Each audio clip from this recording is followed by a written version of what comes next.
Both sides have one story, either right or wrong or both. Emiru and Ms. Kip's situation has surfaced the media, but at what cost? Both sides explain. Emiru has a full video talking about this exact situation, linked below. Before I advance into this video, both of these streamers I have no problem with. I'm just covering the news and actually testing my editing skills. We are going to take a closer look at both sides and see what's true and what's not. I usually don't make this kind of content, but here goes nothing. So about a few weeks ago, Emiru, she had a fan meetup at TwitchCon, which basically you have a bunch of fans like line up into a single file line and you meet your favorite streamer, getting pictures, autographs, and you talk to them for a couple minutes, whatever. Basically, Emiru was just chilling, talking to a fan of hers, and this random guy approached her, touched her, and tried to kiss her. And obviously, Emiru, with any other person would have this reaction, she kind of stood back, pushed him away, and screamed. And where's her security guard? And they didn't really seem to do anything till after this happened. Emiru's security guard approached her and it kind of pushed the guy out of the way, and it kind of made him exit the building from the outside. And someone had a recording of him actually outside just wandering around. And basically, this has been confirmed that Twitch did not really confirm this person's identity until hours later, which Twitch said that it happened immediately afterwards, but the security around Twitch is absolutely terrible. And the only people that actually did anything was part of Emiru's group and her security, which is pretty crazy. And prior to this happening, Emiru got into crazy drama lately. This last few days for drama has been absolutely crazy. I usually don't make videos on this kind of content, but something this huge and massive, that's what she said, is very, very, you have to make a video on it, honestly. And it's crazy. So Emiru and Ms. Kif. I don't watch these streamers much, but I know they are big streamers. I do watch Emiru here and there, but not like 24/7. And apparently at some point they was in a toxic relationship. And you know how this already goes. Usually both sides go back and forth and one has one story to tell. And we do not know which side is fake, real. We do not know. The only thing that we can actually do is listen to Emiru, listen to Ms. Kip's story, and see what actually makes sense. And I'm here sitting, and it seems like Emiru is making more sense versus Ms. Kip. I could be totally wrong. I don't know, but the full VOD linked in the description of this video. Today, I'm finally going to be opening up about the psychological and domestic abuse, stalking and harassment, sexual assault, and threats of blackmail that Ms. Kif has done towards me, and some of these issues which are still ongoing. For the entirety of this year, I have attempted to separate myself from him and not talk about him at all, and not talk about this issue, and just not make it a public thing. I have never always tried my best to keep this to myself, but like I said, I feel like it's gone to the point, which I'll explain later, that I feel like it just has to be done. So at this point, as being a big streamer and trying to keep your relationship kind of private, and when things happen like this, and when your relationship does not go well as intended, and things kind of go on behind the scenes, and when these two streamers actually stream, you can actually see kind of the backstory of what actually happens because of the environment and how people act. And this can cause mental health issues, trust issues. This just tells you that why being a streamer is hard to keep your private life private, because this is what happened. You have to release information that you don't want to release, and Emiru is in that same exact boat. She's here to kind of expose her relationship with Ms. Kif, and she's having a hard time telling it. And after the TwitchCon incident, she has to obviously do this. She's going to finally speak about the relationship her with Ms. Kif. This is about to get very interesting. At TwitchCon, he approached one of my employees, threatening them and saying if I ever talked about him, he would destroy me. This is crazy information. Ms. Kif actually threatened Emiru that if she said anything about him during TwitchCon, he would destroy her. Saying those words are pretty strong to a female. Can you clarify what, if anything, was said to her team at TwitchCon? I said that if she goes after me, then I will go nuclear. And that is exactly what I said. And that is what's going to happen, because you can't mess with me anymore. I don't have anything to lose. I'm sorry, I don't. Go after me all you want. I have nothing to lose. And I will say this proudly. Emiru abused those rabbits. She did. And if you're in Austin, Texas, and you want to say that she didn't abuse those rabbits at my house, you're lying. You know she did. She abused those rabbits and she let them outside. And it's disgusting. And I didn't want to bring this up ever. This was not something I planned on bringing up in my life. But it's something that she claims that she didn't do. And people are trying to defend her from that. Like Asmongold, where he says that one of her rabbits she took and brought around. What about the other 6 rabbits that died? As for what happened with me and Emiru, I mentally have been fucked up for years. And I'm very proud of myself for working on myself. Multiple people have told me that his plan was to claim that I kill animals and that I killed my own rabbits, since I had several of my rabbits pass away over the course of 3 years while I lived with him. I'm sure he's probably listening now, and it's probably going to come as quite a shock to him that this information made its way back to me and that I've known for months. But if you try to threaten me to stay quiet, especially using my poor dead animals, I'm not going to stay quiet. And Mizkif claimed that he had a plan, that he was going to say that Emiru was killing her own pets, which was her rabbits. And Mizkif responded to this. He had great evidence on this response. Emiru has a lot of rabbits. It was her calling when she first moved in. These were a big part of her life. But as those rabbits moved out of her room and into the living room, they started to see disgusting neglect. No food, no water, sometimes not having clean bedding for weeks. I, along with many others who would come over, would give them what they needed, and I would tell her all the time to take care of them, but to no avail. She completely neglected those rabbits, so much that many of them just died over 1 year of being around in my house. My cleaning ladies would clean them just because they felt terrible. And my brother once came over and said, and I quote, "If you ever marry this woman, I'll never forgive you." When it comes to Emiru, when she says that I was getting ready to go after her and that I was going to use her rabbits against her, that was never the plan. Mizkif does show the aftermath of not taking care of these rabbits. And I'm not going to show them on screen here because they're kind of disgusting and that's how terrible they look. And I'm just not going to do that. Like I said, video linked below. And this is very insane. And the fact is that she had to, throw out that Mizkif had a plan to kind of accuse her for killing her own rabbits. And Mizkif actually had a valid response, which showing the evidence of Emiru actually not taking care of her rabbits and basically molding and mites, and just it's not looking good. And at some point it started to stink and smell really bad to the point where they had to put them completely outside, which caused them to kind of dehydrate. No water, no anything, no food. And basically over time you're going to lose those rabbits over the years, and that's exactly what happened. And this situation, it's fucked. Emiru wouldn't clean the cages, and the smell became so bad that we started to have the rabbits just be outside. I told her if that's the case, she's got to make sure she's giving them water, because they are her responsibility. Instead, these rabbits were left outside in 100-degree heat with no food or water or anything. Most of the time being in cages with no bedding besides poop all over the place. Emmy didn't care. She would sit inside and play League of Legends all day, and what this showed me is that I don't want her to be my children's mother, and I couldn't see myself marrying her. Then right after this situation, and Mizkif just straight out said, I used her for content. I don't know if he meant to say this, but I feel like the reason he's doing this because he's actually telling the truth, because he's coming straight out. So if he did something, you have to say it. And then if you lie, someone's lying. But both sides of the story, you have to break down to see what is connecting the dots here. The fights from these times started to get worse. I would constantly want to be farther and farther from her. I would use her for content, but after stream would want to be alone. Then Emiru explains how Mizkif tried to kind of control who she was friends with and how she dressed, because she dressed in pajamas all the time in actual clothes, and controlling her who she was friends with, which is absolutely crazy. The start of it was fine.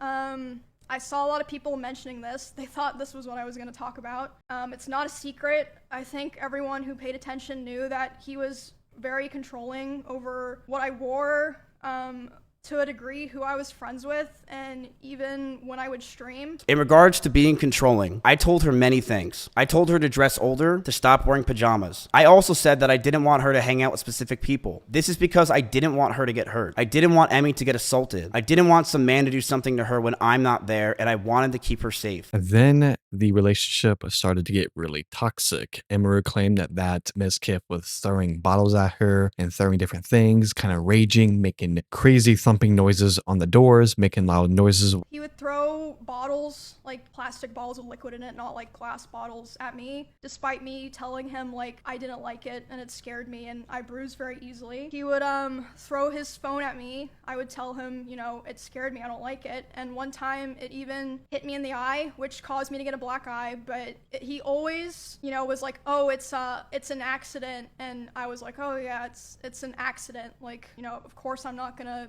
think that. The first year of our relationship, we almost had no fights. We started to date officially in January of 2022, and up until my cancellation, everything was perfect. She brushed over that I threw water bottles or my phone near her, but that wasn't during fights. I want to make that very clear. It would be me throwing my phone on my bed when I brushed my teeth. She did tell me she got a bruise from it, and I stopped. That's all that happened. I will throw you and show you an example, chat. I'm brushing my teeth. Right here. Look at me. I would throw my phone on the bed. Like I would just lob it over because I was going to bed. So I would just throw the phone.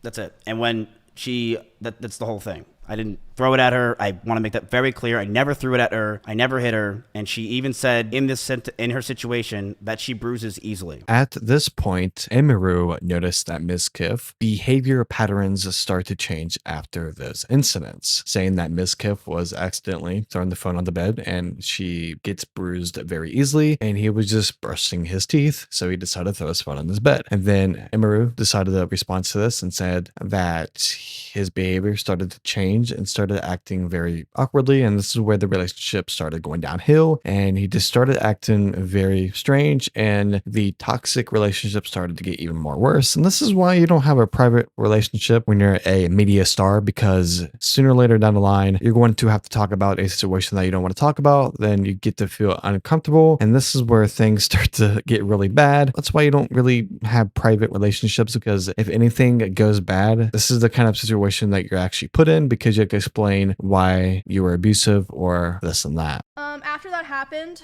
his behavior started getting a lot worse, which, I mean, I suppose it makes sense. You know, he was very stressed. A lot of stuff was happening. The bad behavior was ramping up, and I feel like it's so apparent if, like, you know, you go back and watch anything from that time. I tried so hard to help him and be there for him because I really believed in him, and I wanted him to, you know, get better and get back on his feet and be the person that, you know, I always believed that he was. We were breaking up with each other almost weekly. Fights were getting more aggressive, and shouting began to increase. I was not perfect, and I reflect on those situations poor taste to myself. I'm ashamed that the situations got so bad, but Emmy was also violent. She would throw clothes or plushies at me, and I punched holes in the walls or slammed doors in aggression. I one time did say I was going to kill myself during an argument, but Emmy did this as well numerous times. She would constantly say she's going to kill herself in arguments, and I have a picture where while I had a gun pointed at one of her stalkers who came to my house while she was in Kansas, she told me she was going to kill herself out of aggression of the situation while it was happening. This is the situation. I told her that a stalker's at the house. I'm freaking out. What is happening? Can you call me? I'll call you. I literally want to kill myself. I can't take this anymore. Then Emiru stalkers started to show up to her house while Ms. Kiff was there, and he was actually confused, and he was threatening to do some bad things to himself.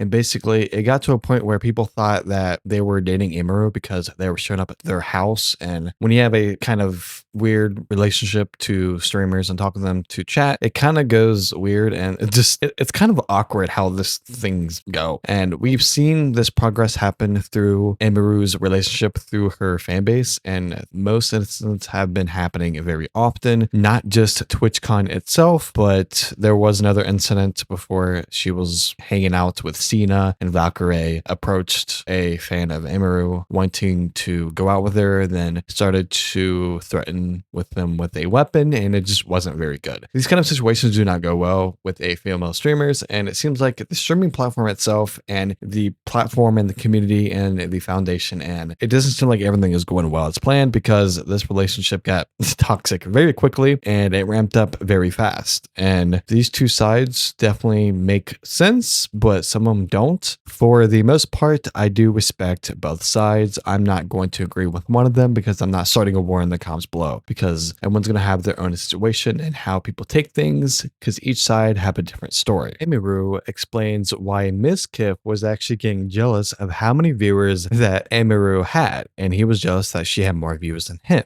And this was during a Rust tournament, and she was explaining how she thought everything was going well, everything was having a great time, and then she got messages on Discord saying that he was going to KYS, and it just wasn't good. And this is just crazy. The first time that we ever streamed at the same time was for the 2024 Rust Kingdoms event on Twitch. We were sharing drops, so it was the first time in a very long time that we were both going to be live at the same time doing the same thing. Basically, I know you're probably like, what the fuck does that have to do with anything? But it'll make sense in a bit.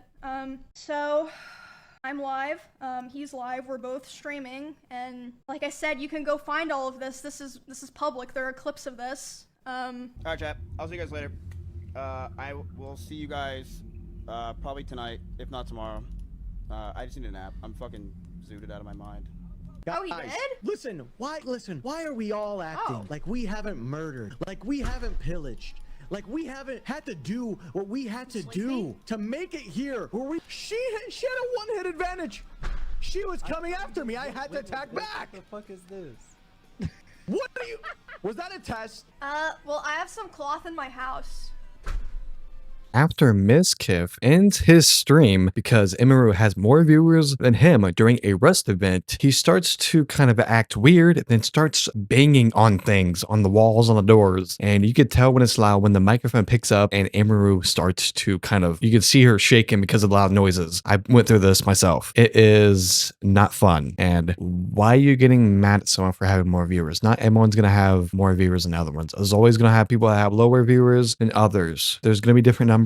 That's how life works. You know when Emiru wasn't in the right positioning or the right mindset when she got back from a long bathroom break after this happened, and she came back and she also got off. All right, yeah, I'm gonna Wait, she was log out right. for now, but I'll probably come back later. Yeah, And if not tomorrow my normal time. So I start seeing in my chat people start saying unofficial Ms. Raid, and I'm like, what does that mean? And then I check my Discord messages and he's messaging me. He's saying like, Emmy, no, I'm gonna kill myself. I waited, or I'm gonna KMS. I waited so long for this, etc.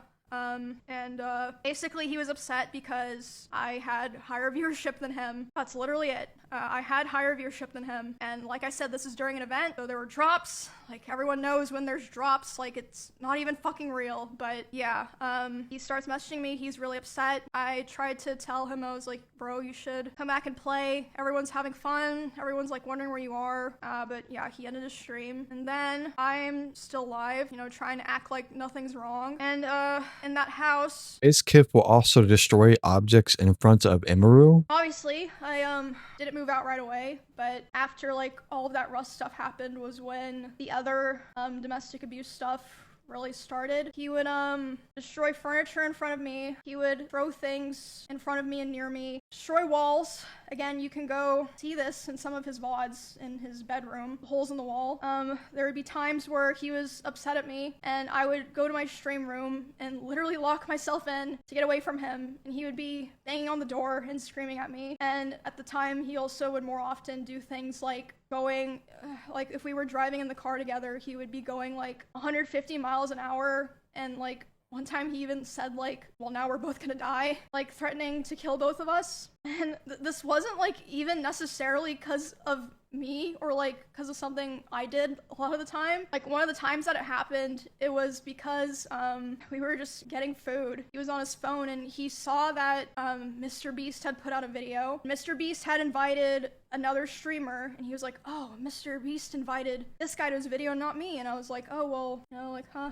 Yeah, I guess so. Which led to him going 150 miles per hour in the car and talking about killing himself while doing it. This relationship overall does not feel positive. It's mostly toxic. When you're in a relationship that toxic and just throwing things and just yelling at your partner because you're getting more viewers than them, then getting more viewers on your live stream, it's getting attraction more than the other is making your partner more jealous, and not getting invited to a Mr. Beast video that makes you go 150 miles per hour on a a highway with a RDR8. I don't know what kind of car he had. And his excuse is just stupid. Did you really drive 150 miles an hour? I'm going to say this very clear. If you know me in Austin, Texas, I drive fast everywhere. I drive fast literally everywhere. I'm in an Audi R8 in Austin, Texas, where the freeways are open. I drive fast all the time. I remember one time when she was picking me up from the airport and she was in her blue Corvette and she started the speed when we were on a straightaway when she was getting mad and she stayed quiet. I don't remember the exact speed she got up to, but we were definitely flying. But I'll say this, I have no problem admitting fault. The person that I was during that relationship, and I would say the Mizkif in Austin, Texas is fucking disgusting. I hated myself. I hated this person that just sat there all day, stressed and angry and mad at the fucking world. I hated being this upset person because I know you are who you hang out with. And I definitely changed Emmy in a lot of ways and made her very stressed as well. And mentally, the situations we were in, it just cataclysmed both of us. I was a very toxic person and I knew I needed to get out, so I broke up with her. In fact, I broke up with her twice. The first time I broke up with her, I really thought it was over. And the second time I broke up with her was forever. I did message her a lot afterwards, primarily for OTK stuff, but there were times where I did want to go back to her. I'm not going to pretend I didn't. I was drunk. I thought I needed to, but...